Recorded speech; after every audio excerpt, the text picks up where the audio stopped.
Hello everyone, this is Sheikh Sana from group number 1942, second division. I am third year medical student from Institute Medical Academy named after S.I. Jayevsky, KFU named after V.A. Vanatsky.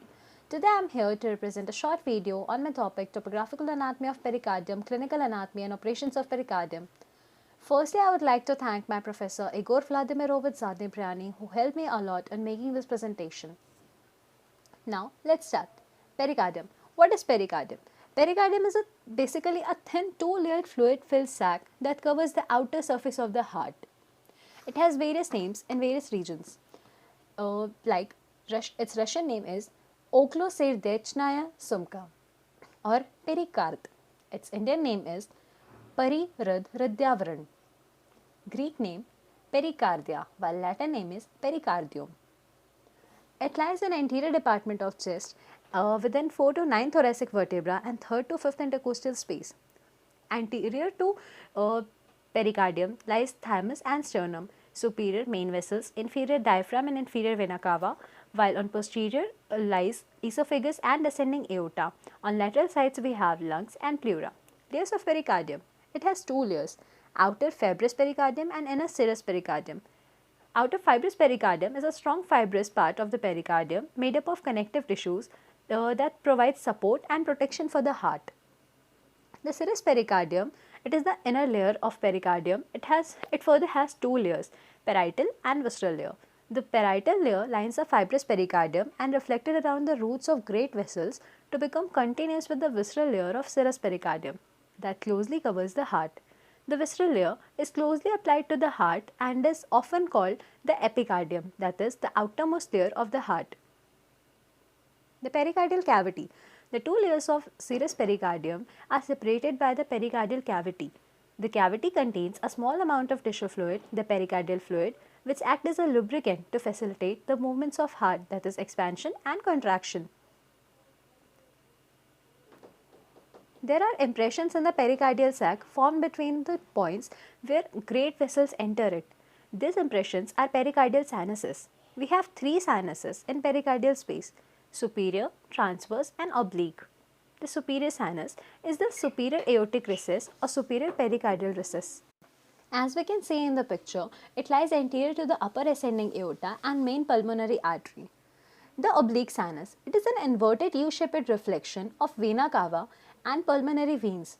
As seen here, it lies behind the atria, the left atrium particularly, and in between the left and right pulmonary veins. While the transverse sinus, it is tunnel-shaped passage posterior to the aorta and pulmonary trunk and anterior to superior vena cava. This sinus is clinically important because passing one end of clamp through the sinus and the other end anterior to aorta or pulmonary trunk will allow complete blockage of blood output. Let's talk about the pericardial diseases. First, pericardial effusion. It is a normal accumulation of fluid in the pericardial cavity. It occurs when the volume of fluid in the cavity exceeds the normal limit, and if the limit exceeds large enough, it can compress the heart, causing cardiac tamponade, obstructive shock, etc. etc. For treatment of this, we need to drain the fluid. So, it can be done through the needle pericardiocentesis or the pericardial window. Pericardial window is a surgical procedure, while needle pericardiocentesis is a procedure in which fluid is aspirated from the pericardial cavity with a needle and a catheter. This procedure can be used to analyze the fluid, but more importantly, can also provide symptomatic relief, especially in the patient with hemodynamic compromise. Pericardial window is a cardiac surgical procedure to create fistula or window from the pericardial space to the pleural cavity. The purpose of the window is to allow a pericardial effusion or cardiac tamponade to drain from the space surrounding the heart into the chest cavity. The next disease is acute pericarditis. It is the inflammation of pericardium. It causes fluid and blood components such as fibrin, RBC, WBC to enter the pericardial space. Pericarditis may be caused by the autoimmune disorders, inflammation after a heart attack, chest injury, etc.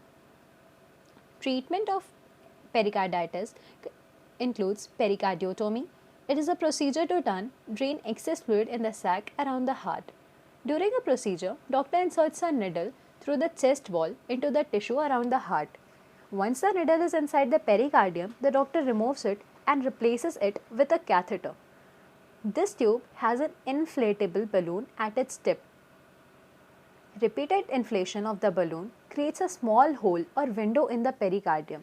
When the hole is large enough, the doctor removes the catheter and balloon replaces them with a new catheter for final draining. This allows fluid to drain out of the pericardium, which improves heart function, uses a long thin tube with balloon attached at its tip. Next disease, it is constructive pericarditis. It is long-term or chronic inflammation of pericardium characterized by a thickened fibrotic pericardium, limiting the heart's ability to function normally. Its causes can be tuberculosis, incomplete drainage of purulent pericarditis, fungal or parasitic infections, chronic pericarditis, etc. Treatment includes pericardial stripping or pericardiectomy. Pericardiectomy is surgery done under general anesthesia. The surgeon makes an incision over the breastbone to access the heart. Then, the surgeon removes either a large part of the entire pericardium, or the surgeon makes an incision between the ribs to reach the pericardium. The doctor also may use a several small incisions on the sides of the chest. This is called video assisted thoracoscopy or VATS. Small cameras and tools are used to do the surgery through these small holes. This procedure has a significant risk involved, with mortality rates of 6% or higher in major referral cases. Thank you for your attention.